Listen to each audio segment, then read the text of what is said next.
So occupy your mind with Acoustic Syndicate, DangerMuffin and Breaking Laces, September 6th, the last night of the DNC, here at Neighborhood Theater.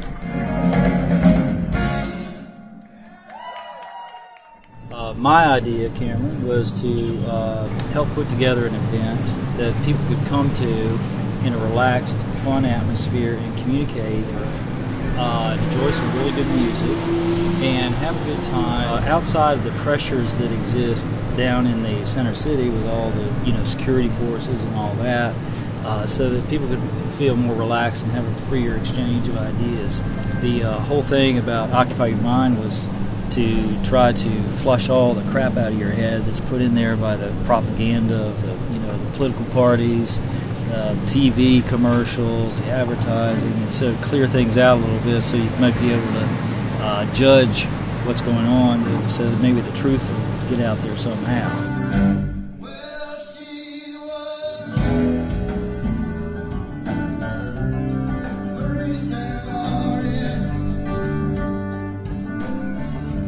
I'm Diana Augustine. I am the president of Shutter 16 magazine.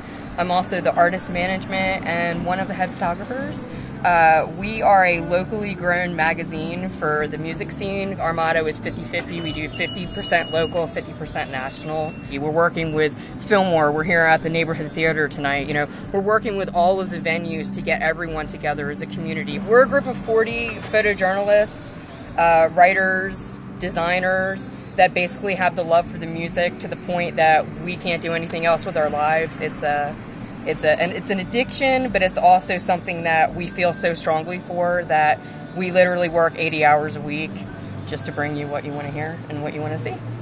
I think when it comes to the locals, we have so much love for them that it's almost sick.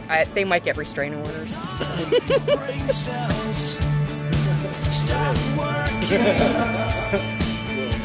I run a graphic and web design business out of my house.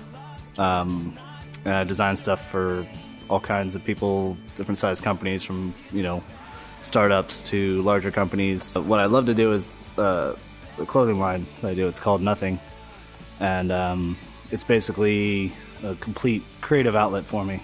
With the clothing line, I can literally do whatever I feel like doing. I don't have to stick to any rules. I don't have to make it make sense. Like, I can just do whatever I feel like doing and hope people like it. Some of it's got deeper meaning, but most of it is just aesthetics. Mostly I just do things that I think look cool, or like I'll start putting a piece together, and half the time, by the time I'm done, it looks nothing like I had in my head originally. It just kind of happens as I'm working. If I think it's cool, I'm gonna put it out there. Hopefully people buy it, or at least rock it. Shit, if they steal it, it's still pretty cool. At least they liked it. So, just you two guys, or is it gonna be there's one more guy, but he's hiding. He is really sick. Alright, good. Well, I'm the general manager for Plaza Midwood Community Radio. We're an internet-based radio station that broadcasts an eclectic mix of indie and underground music. We focus on featuring a lot of local talent alongside some classic stuff, and we do a lot of work with independent promoters in the city. What we're trying to do is become a focal point, a crux for the creative culture in Charlotte, to try to get bands featured on the radio that have been having problems getting their stuff out, even if it is just an internet radio station. One of the things that I love so much about doing this kind of stuff is that it allows you to get a lot of cross-pollination between different efforts in the community that have, different focuses, but, find that they have a lot in common. You have these things like promoters who want to help us out by doing, giving out like free tickets to a show that we can give out on one of our radio shows, or allowing us in to have a booth at the show itself so that we can get our message out and, let people know how to listen to the station and what kind of station we are. We curate our own, playlists to include like some of the classics of the genres, and that includes everything from like hip hop to indie to metal to country music to jazz to soul. We want to broaden the musical palette of Charlotte by, bringing bands in, talking to them about what motivates them as musicians, and sort of passing that vibe on, not just through our events, but also, over our broadcasts. I learned how to print in high school, actually, and then I moved out to California. It was like printing shirts from a band. Started print shirts for other bands and stuff. Then one year my wife was wondering what to get me for my birthday and got me like a one-color 4-station press. And a few months later, I quit my actual job, and this is what I've been doing since. Business is, starting off in my basement, the business is growing out of control. Like, I was doing too much work to do it from home. Then I moved here, and I'm doing way more business. way more business here than I ever thought I would be doing. It's a great neighborhood to go out and meet people, I walk half a block and run into 50 people, and everybody wears a t-shirt. Everybody knows somebody that needs a t-shirt or has a friend who's a designer. There's so much going on where, 1 week I might be printing all stuff for the EDM scene. And then the next week I'm printing all heavy metal bands, Or, up in Statesville, I was, printing landscapers and plumbers and churches. I still do some churches, but print t-shirt lines now. We have a really good network of artists, t-shirt lines around here. It's a really great community.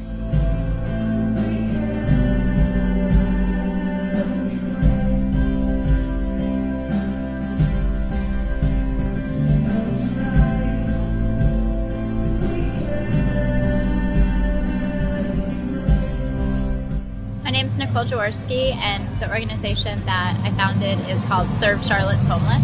I think a lot of people, when they think of homelessness, they just assume that people are getting the help that they need. And the true reality is that there's anywhere from 200 to 400, homeless people in Charlotte every night that don't seek help and don't reside in a shelter. And what we do is we basically help the street homeless of Charlotte, the ones that don't go to the system and don't seek help from other agencies. So we go out onto the street and we give them supplies and bus passes and food. We also have a meal service every Thursday night at the county building in Uptown, and they come in and we feed them a hot meal and they can, go shopping for clothes. It was definitely a slow progression, but now people really understand, hey, these are people that have just, fallen in hard times and they can't help being homeless, so let's help them.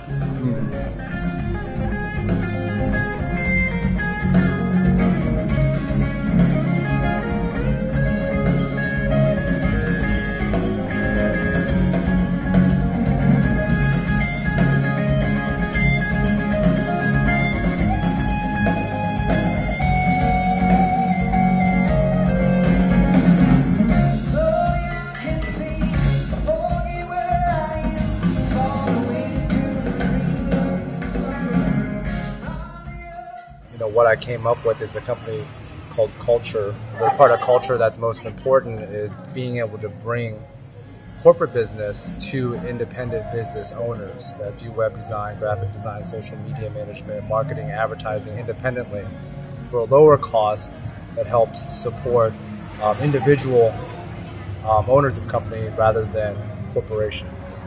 Although there are 35,000 people in town for the DNC, none of them are really experiencing the culture of Charlotte, which is really all outside of Uptown. It's good to try to bring some exposure to places like NODA and Plaza Midwood, that are very unique, and I think people need to definitely see.